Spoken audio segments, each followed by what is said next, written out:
Sports Card Radio just dropped a bombshell regarding some potentially resealed or even fake boxes and cases of 21-22 Flawless Basketball. This is pretty concerning. It should, worry you a little bit, in particular if you like buying sealed wax. But there's a few things here that are pretty interesting because it does involve DA Card World, as well as a large group breaker in China and one of the largest selling platforms in China as well. There's a few things I want to chat to on this one, including an update from DA Card World since Sports Card Radio released their video, but also where I think this scam basically went down, what these people did, because I think I have an idea as to what I would do in this instance, and it should, like I said at the very opening of this video, raise a lot of alarm bells. Now, if you haven't seen the Sports Card Radio video, please do check it out, but it is an interesting one. Now, one of their subscribers reached out to them and let them know that they were watching a group break, or it was alerted to them through a friend who was participating in that group break, and they noticed something very concerning, and that was basically some of these cards that came out of these sealed boxes and cases were previously listed for sale also in China. Now, I should have mentioned this group break did occur in China. It was done by a store called Beijing Love Cards, a group breaker on the Hobby Stocks platform, as you can see on screen, which is apparently their equivalent of Whatnot. Now, the reason why this is a little bit concerning is because when the break was happening, no questions seemed to be asked around the genuine nature of the case, right? The case appeared to be legit. People, didn't really complain during the break. It wasn't until afterwards, trying to research some of these cards, that they realized they were previously for sale. Now, the area in which they previously were for sale was on a website called Card Hobby, which I've talked to before in this channel. There is a lot of high-end cards over there. It's basically a platform in China for China, similar to like eBay or MySlabs as an example. It's i.e. just for cards. People basically list them on there, but there's a lot of high-end, flawless eminence, etc. cards over there. Very, very top of the line cards.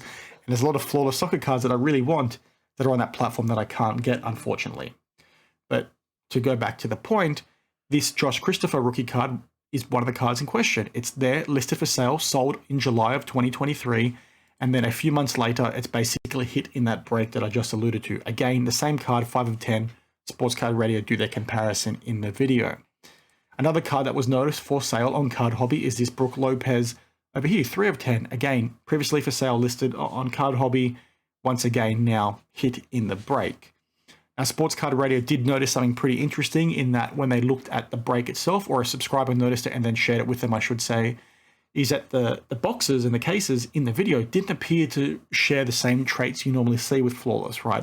And that is, the seam to reseal, or not reseal, to seal the plastic wrapper over the box, right? So you can see it's not there.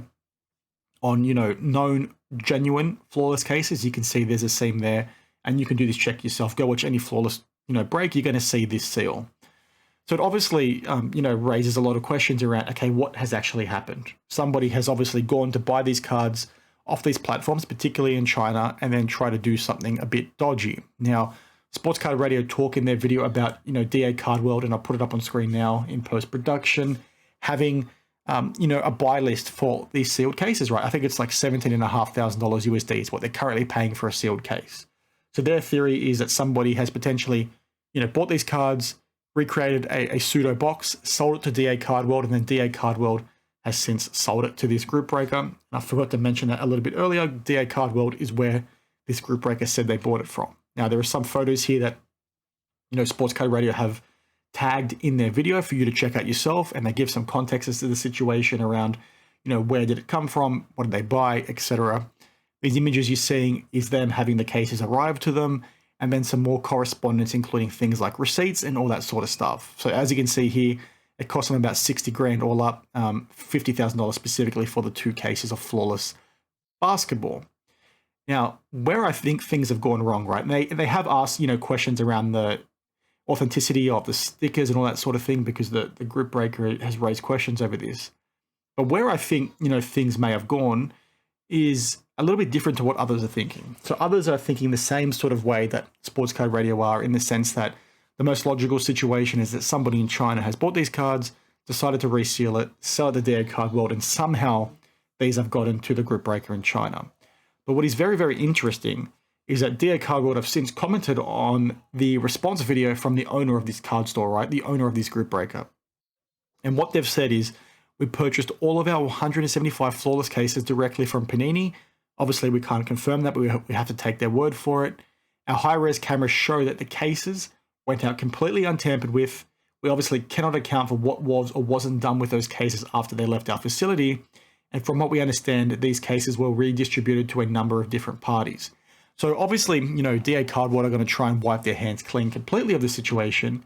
But that wording from them gives us a lot more context to the situation than was previously known, right? Because if we take their word for it and that they haven't bought any cases of this from anyone and it's all come directly from Panini, it probably shifts the conversation to a different situation than what is previously being discussed, right? And I think there's two likely scenarios, one of which is far more likely than the others, and I want to share both, and then you guys drop your thoughts on this down below. So the first one is going to be what was previously discussed by people in the comments of Sports Card Radio, and that is, somebody in China went on Card Hobby, bought these cards, right? Because Card Hobby is a website for China. It's really difficult to buy and get these cards overseas if you're not located there. But they bought these cards in China. They sold them after putting them in a resealed case to DA Card World, who didn't notice that this was resealed in any way, shape, or form, who then had that basically get resold to a different group breaker also in China, right? So what's the likelihood of the scam starting in China, it's going to America to DA Card World, who then since sold it to somebody else in China? What is the likelihood of that? That's up to you. Or is the more likely situation that you've had somebody in China who buys product from DA Card World? Now, I'm not saying this is what happened. I'm just saying this is a likely, thought process to have. They're a group breaker in China. They can buy cards directly from China.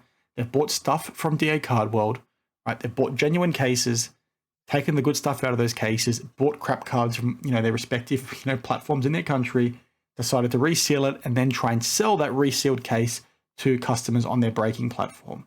Which of those do you think is more likely? I know which one I think is more likely, and it would be the second one that I explained.